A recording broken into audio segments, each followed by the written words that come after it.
हमने पहले types of drugs पढ़ा on the basis of their action कि कितने तरह की ड्रग्स होती हैं। अब हम उन ड्रग्स के बारे में पढ़ने जा रहे हैं जो आपके एनसीईआरटी बुक में दी गई हैं। आपके एनसीईआरटी बुक में लिखा गया है कि the most commonly used drugs are opioids, cannabinoids and alkaloids. तो ओपियोइड्स में जैसे आप मॉर्फिन के बारे में पढ़ेंगे, कैनाबिनॉइड्स में आप हशीश, गांजा, चरस इसके बारे में पढ़ेंगे, एंड अल्कलॉइड्स में कोकेन आते हैं। तो ये 3 ड्रग्स जो आपकी बुक में दी गई हैं ये मोस्ट कॉमनली ड्रग्स होती हैं। एंड जनरली हम ये ड्रग्स ऑब्टेन्ड या एक्सट्रैक्ट कहाँ से करते हैं? इन ड्रग्स को हम एक्सट्रैक्ट करते हैं फ्लावरिंग प्लांट से। तो जो आपके एंजियोस्पर्म होते हैं they are source of drugs, okay. और कुछ ड्रग्स जो हैं वो हम फंगस से भी क्या करते हैं, एक्सट्रैक्ट करते हैं, लेकिन मेजॉरिटी किससे हम एक्सट्रैक्ट कर रहे हैं? फ्लावरिंग प्लांट से। तो फंगस से जैसे कि एलएसडी एक ड्रग होती है, एलएसडी, वो आगे हम पढ़ेंगे। एलएसडी ड्रग जो है वो फंगस से एक्सट्रैक्ट करी जाती है, okay. So let's start with first category of drug that is opioids. अभी जो ओपियोइड्स होते हैं इनको हम किस कैटेगरी में रख रहे हैं? नारकोटिक्स की कैटेगरी में। तो अब आपको आइडिया हो गया व्हाट इज़ नारकोटिक्स। तो बेसिकली ओपियोइड जो हैं ये हमारे सीएनएस को स्लो डाउन कर देते हैं। They act like depressant. ये हमारे सीएनएस की एक्टिविटी को स्लो डाउन कर देते हैं, जिसको हम क्या कहते हैं? नार्कोसिस। तो ये ड्रग किस कैटेगरी में आती है?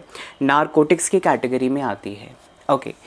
जो नेचुरल ओपियोइड्स होते हैं, नेचुरल का मतलब है कि जिस ड्रग को हम डायरेक्टली प्लांट से क्या कर रहे हैं? एक्सट्रैक्ट कर रहे हैं और उसको यूज़ कर रहे हैं, ऐसी ड्रग को आप क्या कह रहे हैं? नेचुरल। विच मीन्स कि उनका सोर्स नेचुरल सोर्स है, वो किसी लेबोरेटरी में प्रोड्यूस नहीं करी गई, आर्टिफिशियली बनाई नहीं गई हैं, वो लिविंग बॉडी जैसे कि प्लांट से क्या करी गई हैं? एक्सट्रैक्ट करी गई हैं।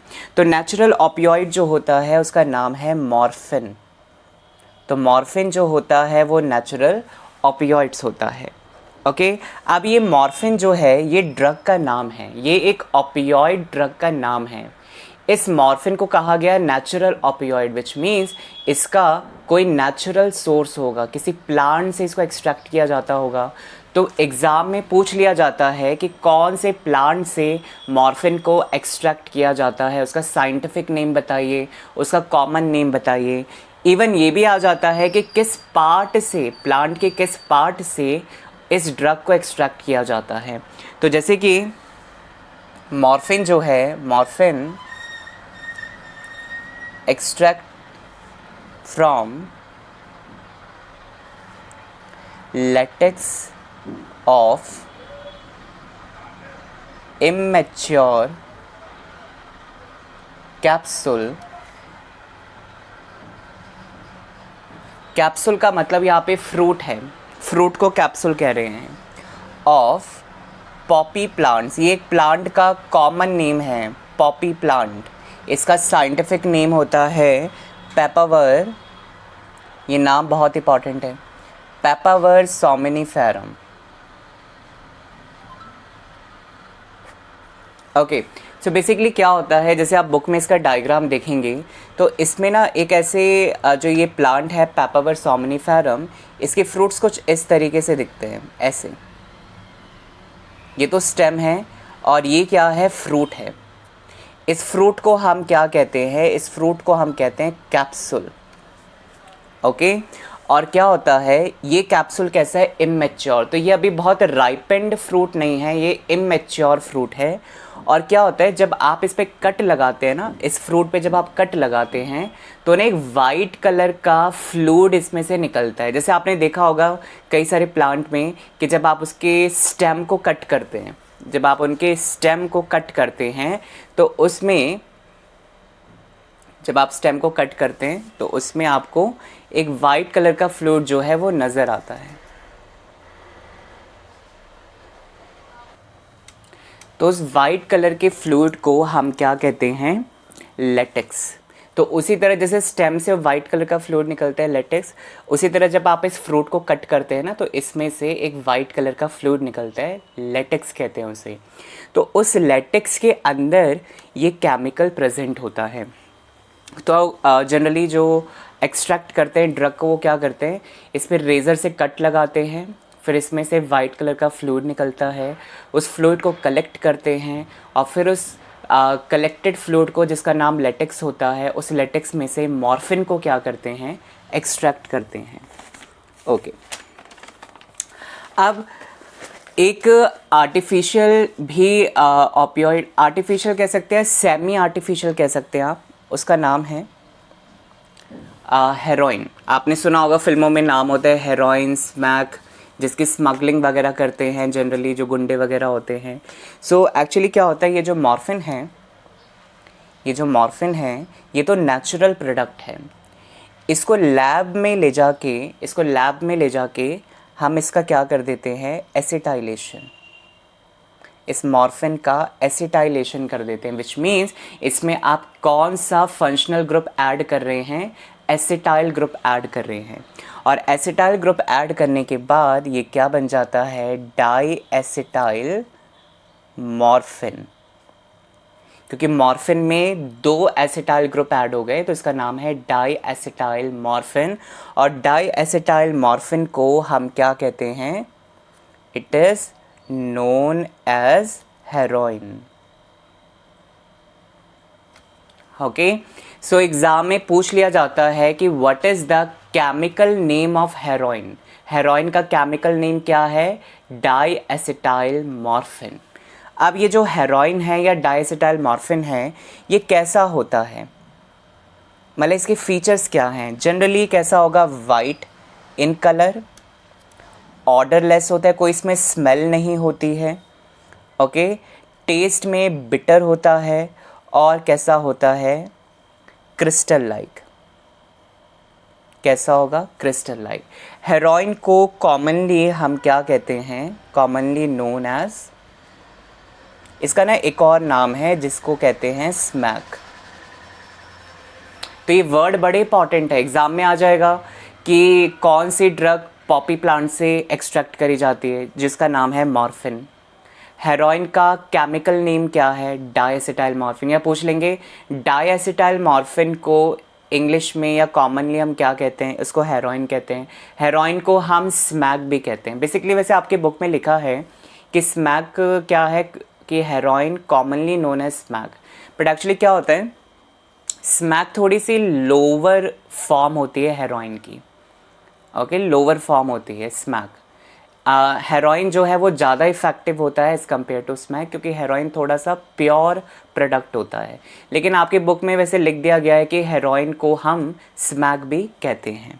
ओके, अब क्या है, आपकी बुक में ना इस हेरोइन का केमिकल स्ट्रक्चर होगा, इस हेरोइन का केमिकल स्ट्रक्चर होगा इन बुक। वो डायग्राम आपको देखना है, क्योंकि एग्ज़ाम में क्या होता है, कैनाबिनॉइड्स का केमिकल स्ट्रक्चर, केमिकल डायग्राम, और ये हेरोइन का केमिकल डायग्राम जो है वो एनसीईआरटी बुक में गिवन है। जैसे आप पेज खोलोगे आपको मिल जाएगा केमिकल स्ट्रक्चर, कई सारी रिंग और बॉन्ड बना रखे हैं उसके अंदर। वो डायग्राम इंपॉर्टेंट है क्योंकि आइडेंटिफिकेशन के लिए आता है। वो आ जाएगा आपके पेपर में और पूछ लिया जाएगा ये कौन सी ड्रग है, तो वो आपको केमिकल स्ट्रक्चर देखना है बुक के अंदर। ठीक है, दूसरी चीज़ क्या है, देखिए ड्रग से क्वेश्चन कैसे बनते हैं। ड्रग का नाम क्या है, ड्रग को आइडेंटिफाई करना है, ड्रग कहाँ से निकाली गई, कहाँ से एक्सट्रैक्ट करी गई, और ड्रग के रिसेप्टर्स कहाँ पर है। क्योंकि देखिए ये ड्रग जो है ये आपकी बॉडी में कोई ना कोई फंक्शन परफॉर्म कर रहे हैं, तो इसका मतलब है कि ये ड्रग जो है ये आपके किसी ना किसी बॉडी पार्ट से अटैच होंगे। तो ये जो ड्रग है एक तरीके के केमिकल हैं। तो क्या होता है, सेल होती है, सेल पे क्या होते हैं, रिसेप्टर्स होते हैं ना, सेल पे रिसेप्टर्स होते हैं। अब इस सेल को कैसे पता चलेगा या इस सेल को सिग्नल कैसे मिलेगा कि कोई ड्रग आया है। एक्चुअली जो ड्रग है वो इन रिसेप्टर से बाइंड करते हैं। ये जो ड्रग है ये इन रिसेप्टर से बाइंड करते हैं। रिसेप्टर क्या होते हैं, ये प्लाज्मा मेम्ब्रेन के प्रोटीन्स होते हैं जो कि रिसीवर का काम करते हैं। तो यहाँ पे ड्रग जो है वो केमिकल है और उसको रिसीव कौन करने वाले हैं, रिसेप्टर्स। तो जब ड्रग और रिसेप्टर बाइंड करते हैं, जब ड्रग और रिसेप्टर बाइंड करते हैं तो आपकी सेल में चेंजेस आते हैं और फिर वही चेंजेस आपके बॉडी में नज़र आते हैं, वो फिर आपकी बॉडी में चेंजेस आएंगे क्योंकि सेल में चेंज आएगा तो आपकी बॉडी में भी चेंज आएगा। जैसे मान लीजिए कोई ड्रग जो है ये कोई स्टिमुलेंट है, तो जब ये आपके रिसेप्टर से बाइंड करेगी तो आपकी सेल क्या हो जाएगी, एक्टिव हो जाएगी। तो ओवरऑल आपकी बॉडी क्या फील करने लग जाएगी, एक्टिव फील करना शुरू कर देगी। तो ये सेल के साथ बाइंड करेगा ड्रग, किसके थ्रू, रिसेप्टर से ड्रग बाइंड करेगा। जब बाइंड करेगा तो सेल क्या हो जाती हैं, सेल जो हैं इनमें वो इफ़ेक्टिवनेस जो है वो नज़र आएगा। ओके, तो विदाउट रिसेप्टर ड्रग जो है उनका कोई काम नहीं है। अगर ड्रग का कोई रिसेप्टर ही नहीं होगा आपकी बॉडी में तो ड्रग जो है वो कोई काम नहीं कर सकता। ड्रग तभी काम कर सकता है जब वो रिसेप्टर से बाइंड करेगा। ओके, सो जो ओपियोइड्स रिसेप्टर होते हैं, ओपियोइड्स रिसेप्टर ये कहाँ प्रेजेंट होते हैं, ओपियोइड रिसेप्टर प्रेजेंट होते हैं इन CNS, आपके सेंट्रल नर्वस सिस्टम में, एंड गैस्ट्रो, आपके डाइजेस्टिव सिस्टम में, इंटेस्टाइनल ट्रैक, इसको इन शॉर्ट GI ट्रैक भी कहते हैं। वैसे ये आपका डाइजेस्टिव सिस्टम है, एलिमेंट्री कैनाल है, तो आपके डाइजेस्टिव सिस्टम में भी ओपियोइड के रिसेप्टर होते हैं और आपके CNS में भी ओपियोइड के रिसेप्टर होते हैं। तो जब आप ओपियोइड्स को लेते हैं तो ये आपके CNS से जाके बाइंड करेगा या आपके डाइजेस्टिव सिस्टम में जो रिसेप्टर्स होंगे उनसे जाके बाइंड करेगा। ओके, अब इसका अफेक्ट क्या होता है, ओके, इसका इफेक्ट क्या आता है जब आप ओपियोइड्स को लेते हैं। सो इसका इफेक्ट क्या है, it suppress brain activity. Narcotics है ना, नारकोटिक्स है तो क्या होगा, ब्रेन की एक्टिविटी सप्रेस होगी, सप्रेस ब्रेन एक्टिविटी। ओके, अब है कि ड्रग्स, एक क्वेश्चन ये भी बनता है कि पर्टिकुलर ड्रग को कैसे लिया जाता है, कैसे एडमिनिस्ट्रेट किया जाता है, स्मेल करके, स्मोक करके या इंजेक्शन के थ्रू, कैसे उसे एडमिनिस्ट्रेट किया जाता है। एडमिनिस्ट्रेशन का मतलब है कि आप उसका इनटेक कैसे कर रहे हैं। Intake by smoking, by snorting. Snorting का मतलब होता है जब आप नोज़ से लेते हैं, आप उसे नोज़ के थ्रू, या बाय इंजेक्शन इंट्रावेनस आप ले रहे हैं। तो एडमिनिस्ट्रेशन कैसे होगा ओपियोइड्स का,